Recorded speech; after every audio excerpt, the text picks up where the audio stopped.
Hi there! Thank you so much for joining me. This is Julie DiMatteo from thepaperpixie.com, and I'm an independent Stampin' Up! Demonstrator in the US. And in this video tutorial, I'm going to show you how to make this beautiful Octagon star gift box. I absolutely fell in love with this idea when I saw it. There's an origami version that I found originally, and then fellow German demonstrator Jennifer Pauli at paulinespapier.de.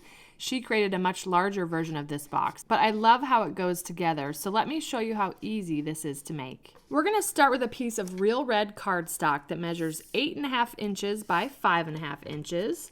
And along the 8.5 inch side, we're going to score this at every inch. So 1, 2, 3, 4, 5, 6, 7, and 8.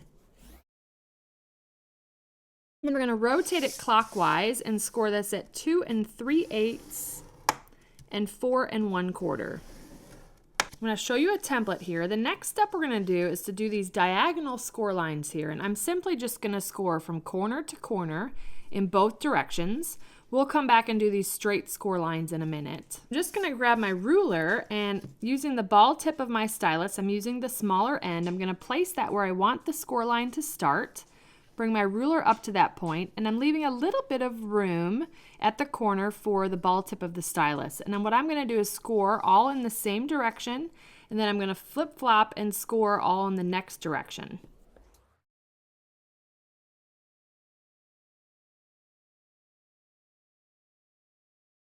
Okay, all of those diagonal score lines are now complete. Now I'm going to bring back the simply scored. We're going to score at all the 1/2 inch marks. We're going to score just down to the intersection of the diagonal line. So we're going to stop about halfway.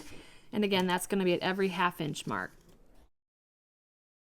Okay, so all the scoring is done. Now next I'm going to go ahead and fold and burnish on all of the vertical and horizontal score lines. Okay, now what we can do is just manually fold on the diagonal score lines. There's no need to fold and burnish on those.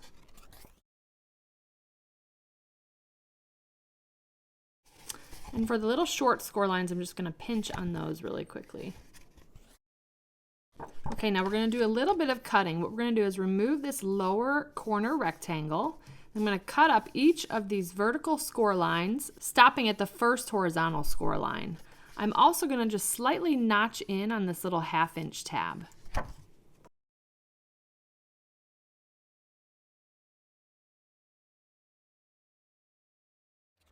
Okay, and before we put this together, I'm going to adhere some designer series paper. This comes from Under the Mistletoe, and these pieces measure 7/8 of an inch by 1 3/4 inches.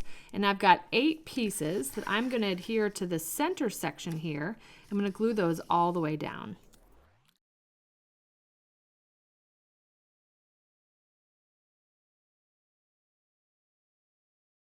Okay, now that those are all glued, I just love that contrast of the shaded spruce with real red. I'm going to flip the cardstock over, and I'm going to fold on the 3rd score line from the left. I'm going to place glue along the tab. I'm going to fold from the 2nd score line on the right, and those should line up. Okay, now, the reason why these bottom tabs are so long is that it allows you to make sure that the octagon will be squared up, because these are going to fit all the way across the bottom of the box. So I'm just paying attention to where my back panel is. Here's my seam here. This will be my back panel. So those tabs will be the ones that I glue down last. So I'm just going to move over to the right of it. It doesn't really matter which order you go here. But I'm going to go ahead. You'll see that this is going to fit exactly across the octagon bottom. Put glue on the bottom of one of these tabs. The tab that's going to go over the top, and then glue that into place. And you'll see that that's going to start squaring up the bottom of that octagon. Then next I'll go opposite. Then I'm going to place a little bit of glue right there in the center and glue on the back of the tab that's going to go on top. We'll fold that into place. Again, here's our back panel. Again, glue in the middle, then glue on the tab that's going to go over the top. And then finally, here's our back panel. So this is the one that's going to go down last.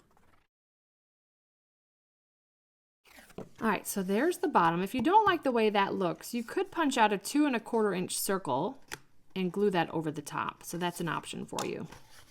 So now what I wanted to show you is how this box can go together without any ribbon. So I'm just going to make sure that I pinch on the little tiny score lines.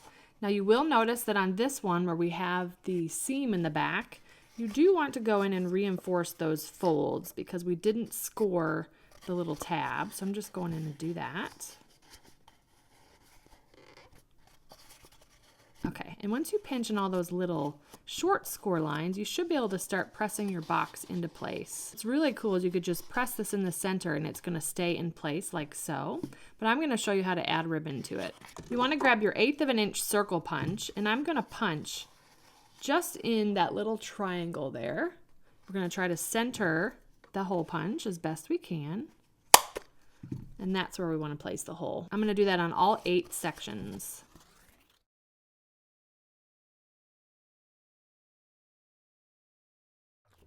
Okay, now that that's done, I'm going to go ahead and bring in our 1/8 of an inch whisper white ribbon, and I'm just paying attention to where the seam of our box is. So that's the back panel.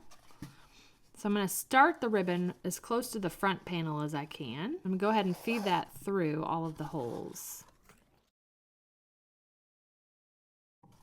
All right, now you want to put your gift or your treat in here before you pull this tight. Then I'm just going to pull on the ribbon and pull that top into place. I love how that looks. Let's go ahead and trim this ribbon and tie a little bow.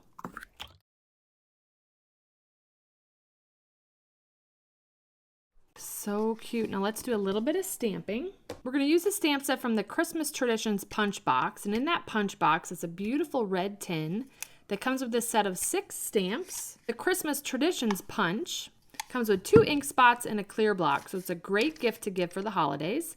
And we're going to use the sentiment peace and joy. I'm going to stamp that in shaded spruce on whisper white. And then we're going to punch that out using the 1 1/4 circle punch. And then I'm going to punch using the Christmas Traditions punch out of silver foil. I'm going to put this punch out vertical and go ahead and glue the sentiment down. Add a little red rhinestone. I love these beauties. I'm going to grab a couple of dimensionals, and then we're going to pop that up on the front of our box. And voila, there is our Octagon star gift box. I love this look on the top. It reminds me of a quilting star or a poinsettia. It's just a beautiful little gift box. You can certainly adjust the size to fit different gifts.